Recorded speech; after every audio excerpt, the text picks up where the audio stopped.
Cine vorbești, cu oricine te întâlnești, nu contează că e mic, mare, sărac, bogat, că trăiește în România, în America, în Germania, în Irlanda, unde ar vrea. Toată lumea spune că e greu. Știi ce aud? Greu, frate, deci. Ca pe pământ, ați auzit asta? Cum așa ca pe pământ? Zic, te-ai culcat flământ vreodată? Nu.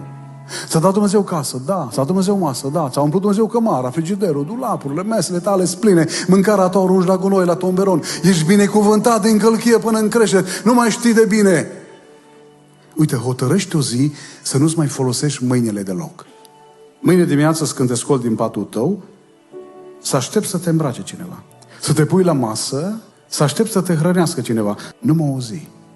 Să te duci la toaletă. Să aștepți să vină altcineva cu tine.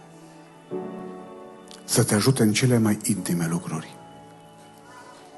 Să te spele pe față, pe dinți, să te lege la șereturi. Nu să-ți mai trebuiască nimic. Nici casă mai mare, nici bani mai mulți, nici nu mai știu ce vrei tu. Gata. Gata. O să fie ziua pocăinței tale.